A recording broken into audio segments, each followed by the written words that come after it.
নমস্কার বন্ধুরা, জয় মা কালী পরিবারে সবাইকে আরেকবার স্বাগত জানালাম। আশা করি সবাই ভালো আছেন ও সুস্থ আছেন।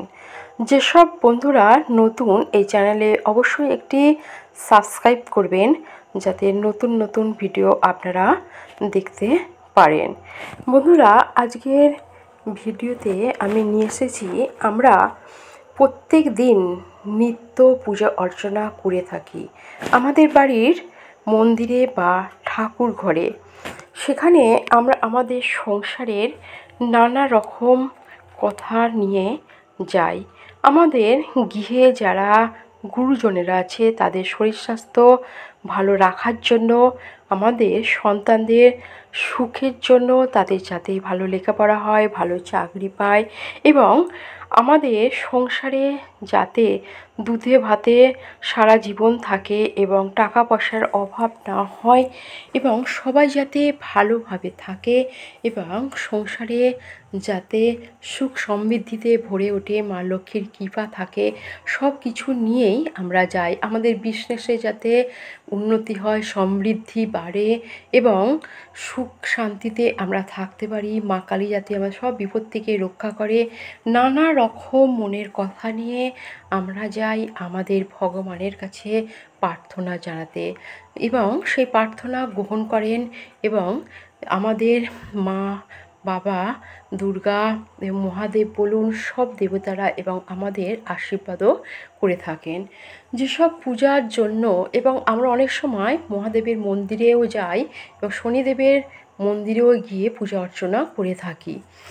এই জন্য সব কিছু পূজা করার জন্য আমাদের সবথেকে প্রয়োজন হয় ফুল। ফুল ছাড়া কোনো পূজা অর্চনা হয় না বললেই চলে।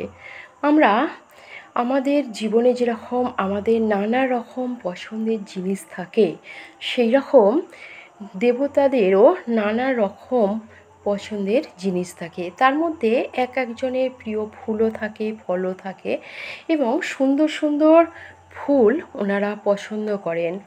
সেই জন্য আমাদের প্রথমেই প্রয়োজন যে কিছু ফুল।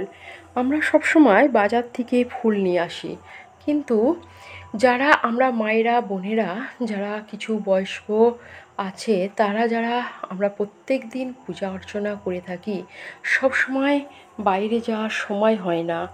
সেই জন্য বাড়িতে কিছু যদি খুব সহজেই কয়েকটি ফুল গাছ করা যায় এবং যে ফুল গাছগুলো থেকে আমরা প্রত্যেক দিন প্রচুর প্রচুর ফুল তুলতে পারি এবং দেবতাদের সাজাতে পারি এবং দেবতাদের পায়ে অর্পণও করতে পারি এবং আশীর্বাদও পেতে পারি, সেরকম কিছু ফুল গাছ আমি নিয়ে এসেছি। বন্ধুরা, এই ফুলগুলো আমি আমার ফুল বাগান থেকে প্রত্যেক দিনই নিয়ে আসি আমার ঠাকুর ঘরে। আমি আমার যে পূজা করে থাকি সকল দেবতাদের দেওয়ার জন্য। সেই রকমই কিছু গাছ আমি দেখাবো, যেগুলো আপনারাও খুব সহজে করতে পারবেন এবং আপনার পূজায় লাগাতে পারবেন, বাইরে কোথাও যাবার প্রয়োজন হবে না। আসুন কিছু ফুল গাছ দেখাই, যে ফুল গাছগুলো রাখলে আপনার দেবতাদের যেরকম আশীর্বাদও পাবেন এবং সুখে সমৃদ্ধিতে ভরে যাবে সংসার। প্রথমেই দেখাচ্ছি জবা ফুল। এই লাল জবা মা কালীর খুবই পছন্দের ফুল। সে সঙ্গে বজরংবলীও পছন্দ করেন এই লাল জবা ফুল, যারা বজরংবলীর পূজা করেন। আবার লক্ষ্মী গণেশও পছন্দ করেন এই লাল রঙের ফুল। সেই জন্য আপনি প্রথমে এরকম একটা লাল জবা ফুল গাছ বাড়িতে রাখুন। তার থেকে দেখবেন অনেক রকম দেবতাদের আপনি অর্পণ করতে পারছেন। এবং এই চন্দন জবাটা এখন প্রচুর ফুল ফুটছে এবং সব সময় সারা বছর ফুলে ফুলে ভরে থাকে গাছটি। এই ফুলটি আপনি সব রকমই দেবতাদের অর্পণ করতে পারবেন এবং দারুণ দেখতে সাজাতেও পারবেন। এই রকমভাবে আপনি কিছু ফুল গাছ করুন। এটা হচ্ছে লক্ষ্মী জবা। এই লক্ষ্মী জবাও আপনি করতে পারেন। এই গাছগুলো আপনি খুব সহজে বাড়িতে করতে পারবেন, প্রচুর প্রচুর ফুল পাবেন। এই ফুলগুলো আপনি বাড়িতে করুন। এটা হচ্ছে একটা পুনে ফুল জবা। এই রঙটা আপনি লক্ষ্মী ঠাকুরকেও দিতে পারবেন, গণেশ ঠাকুরকেও দিতে পারবেন। কিছু কিছু জবা ফুল গাছ অবশ্যই আপনি আপনার ফুল গাছের তালিকায় রাখুন, যেগুলো থেকে প্রত্যেক দিন আপনি ফুল তুলে আপনি দেবতাকে দিতে পারেন। এই সাদা জবা ফুল যেমন মহাদেবের পছন্দ, তেমনি পার্বতীরও খুবই পছন্দ এবং গৃহ থাকলে খুবই সৌভাগ্য লাভ করা যায়। এবার হচ্ছে বজরাঙ্গবলী। বজরাঙ্গবলীর প্রিয় ফুল হচ্ছে লাল গোলাপ। একটি লাল গোলাপও আপনি গাছ নিয়ে আসুন। এই লাল গোলাপ আপনি পুজো করার সময় তাড়াতাড়ি তুলে আপনি পূজা করতে পারবেন। সে সঙ্গে লক্ষ্মী গণেশকেও অর্পণ করতে পারবেন। তাড়াতাড়ির সময় আপনাকে কোথা থেকে সংগ্রহ করতে হবে না। এবার আসছি মহাদেব। মহাদেবের শিবলিঙ্গে আমরা নানা রকম ফুল অর্পণ করি। তার সঙ্গে এই একটা কলকে ফুল, হলুদ কলকে ফুল আমরা দিয়ে পূজা করতেই পারি। মহাদেবের হলুদ কলকে ফুল খুবই পছন্দের ফুল একটি। এই ফুল দিয়ে পূজা করলে মহাদেব খুবই খুশি হন এবং আমাদের আশীর্বাদ করেন। এবং তার সঙ্গে মা তারারও খুবই পছন্দের ফুল হলো এই হলুদ কলকে ফুল। এবং মা তারাকেও আপনি এই ফুল দিয়ে পূজা করতে পারেন, দিতে পারেন মন্দিরেও। এবং এবং এর অনেক রকম কালার আছে। এই সাদা কলকে ফুলও সব দেবতাকে দেয়া যায়, মহাদেব থেকে শুরু করে সব রকম দেবতার জন্য এই ফুলটা আপনি করতে পারেন গাছ। এই গাছগুলো খুবই সহজে এখন টবে করা যাচ্ছে। দেখুন আমি টবেই করেছি, সেটাই দেখাচ্ছি। আমার ছাদ বাগানে এই কলকে ফুলও আছে, আর রজনীগন্ধাও আছে। এই ফুল তো সব দেবতাকে দেয়া যায়। মা দুর্গার জন্য বাড়িতে নিয়ে আসুন একটা শিউলি ফুল গাছ, যাকে পারিজাত ফুল বলে। এই পারিজাত ফুল খুবই সুন্দর সৌভাগ্য নিয়ে আসে এবং সমৃদ্ধি নিয়ে আসে। এই অপরাজিতা ফুল গাছও বাড়িতে অবশ্যই রাখুন। এই একটা অপরাজিতা ব্লু ফুল আপনি বাড়িতে রাখলে আপনার বাড়িতে সারা জীবন মা তারা, দুর্গা এবং মহাদেবের আশীর্বাদ আপনি সব সময় পাবেন। এবং এই ফুল খুব সুন্দর দেখতে এবং এই সব ঠাকুরকেও দেয়া যায়। এবং এই হচ্ছে অপরাজিতা ফুল আপনি শনিবার করে আপনি যে বড় ঠাকুরের পূজা করে থাকেন শনিদেবের, সেই শনিদেবকে আপনি গিয়ে মন্দিরে গিয়ে সেই দেবতার কে এই অপরাজিতা ফুল আপনি অর্পণ করতে পারেন, পূজা দিতে পারেন।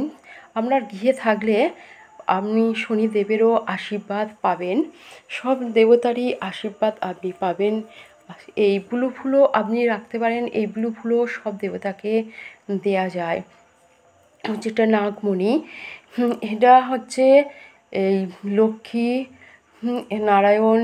এবার হচ্ছে এটা হচ্ছে নীলঘণ্ট বা নীলমণি ফুল একে অনেকে বলে। এটা হচ্ছে কৃষ্ণ রাধিকাকেও আপনি দিতে পারেন। সবাইকে এই ফুল আপনি অর্পণ করতে পারেন। এই ফুল সব দেবতারই পূজা করা যায়।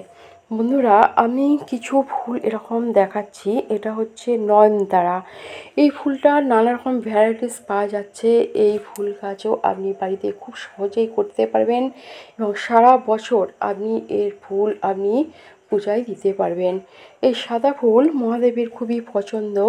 জলে ভিজিয়ে যদি শিবলিঙ্গকে অভিষেক করা যায়, তাহলে শিবলিঙ্গ করলে আপনি মহাদেবের আশীর্বাদ পাবেন। এবং এই কালারটা সব সময় হয়। এই কালারটার ফুল আপনি যদি দেবী লক্ষ্মীকে অর্পণ করেন, মা লক্ষ্মীর সবসময় আশীর্বাদ পাবেন। এবং বাড়িতে এই নয়নতারা ফুল গাছ থাকলে কোনো অভাব অনটন হয় না, সব সময় আপনার সম্পদে টাকা পয়সায় ভরে থাকে এবং মা দুর্গারও আশীর্বাদ পাওয়া যায়। এই নয়নতারা ফুল গাছ অবশ্যই বাড়িতে নিয়ে আসুন এবং প্রত্যেক দেবদেবীকে এই ফুল আপনি দিতে পারবেন। এই গাছগুলো খুব সহজেই করা যায়। এখন বন্ধুরা এই গাঁদা ফুল সব সময় করা যাচ্ছে। এই গাঁদা ফুল প্রত্যেকটি দেবদেবীকে দেয়া যায়, সেজন্য আপনি এই গাঁদা ফুল গাছ অবশ্যই করবেন, খুব সহজে করা যায়। এবার মহাদেবের হচ্ছে খুব পছন্দের ফুল হলো এই ধুতরা ফুল। আপনি একটি ধুতরা ফুল গাছ অবশ্যই করবেন। টবে, তাহলে আপনি মহাদেবের আশীর্বাদও পাবেন। তবে ধুতরা ফুল গাছটি অবশ্যই আপনি আপনার ছাদের এক কোণার দিকে করবেন, যেহেতু ধুতরা ফুলের শিকড় থেকে দানা ফুল সবই বিষ, সেই জন্য একটু সাইড রেখে করবেন, সবসময় যাতে বাচ্চারা না হাত দেয়। এবং দুরকম কালারেরও ধুতরা ফুল পাওয়া যায়।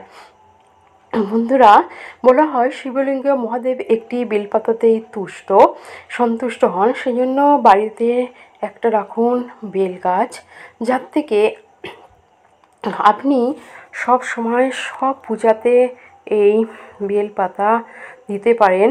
আমাদের প্রায় সব পূজাতে দুর্গাপূজা, সরস্বতী পূজা, শীতলা পূজা, লক্ষ্মী পূজা, যাই বলুন সব পূজাতেই বেলপাতা আমাদের প্রয়োজন হয়।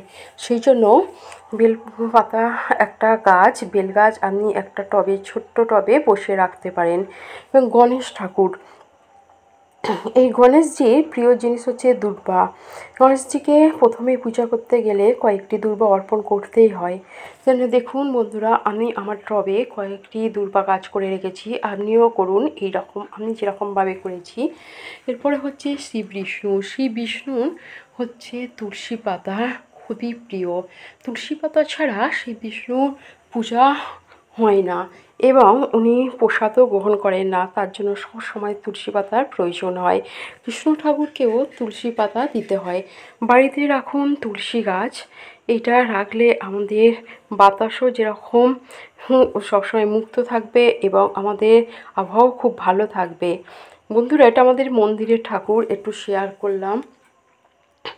কৃষ্ণ রাধিকা এবং ওনারা খুব নানা রকম ফুলে সাজতে পছন্দ করেন, যার জন্য আপনি বাড়িতে এই টগর ফুল, সাদা টগর, তারপরে হচ্ছে এই গোলাপি টগর, এগুলো করতে পারেন। এগুলো প্রচুর প্রচুর ফুল দেয় সারা বছর ধরে এবং কৃষ্ণ রাধিকাকে এবং সাজাতেও খুব ভালো লাগে। এই সাদা টগরও আপনি করবেন। এইগুলো এই জুঁই ফুল দিয়েও রাধা মাধবের পুজো করা হয়। এই কসমস, এটা তারা গাদা বলা হয়, এটা সব সময় এখন পাওয়া যাচ্ছে। আর রাধা জি এই ঠাকুরের তো সব সময় এই ফুলের জন্য ফুল নিয়ে সাজেন এবং এই কাঠচাঁপাও আপনি করতে পারেন। চাঁপা ফুল, এই ফুল দিয়ে আপনি সাজাতে পারেন। হচ্ছে মা রাধিকা ও কৃষ্ণ ঠাকুর, এই করবী ফুলও আপনি একটা গাছ করলে সারা বছর ফুল পাবেন এবং কৃষ্ণ ঠাকুর খুবই করবী ফুল পছন্দ করেন। তবে বন্ধুরা একটু বলি, ওই চাঁপা ফুল কিন্তু যেটা দেখালাম আগে, ওটা কিন্তু মহাদেবের পূজায় লাগে না, শুধু কৃষ্ণ ঠাকুরের পূজাতেই লাগে, নারায়ণ ঠাকুরের পূজায় লাগে। আর এই ফুলটা সব দেবতাদেরই দেয়া হয়, এটা হচ্ছে চন্দ্রপ্রভা। বন্ধুরা, আমি এতক্ষণ দেখালাম কিছু কিছু ফুল গাছ, যেগুলো দিয়ে আমরা প্রত্যেক দিন পূজা অর্চনা করতে পারি। আশা করি আপনাদের ভালো লেগেছে। কয়েকটি ফুল গাছ আপনারা করতেই পারেন। বন্ধুরা, ভিডিওটি বেশি বেশি করে অন্যান্য বন্ধুদের সাথে শেয়ার করুন এবং লাইকও করবেন, সাবস্ক্রাইবও করবেন। আবার পরে অন্য একটি ভিডিওতে আবার দেখা হবে আপনাদের সামনে। এখন আসছি বন্ধুরা, নমস্কার।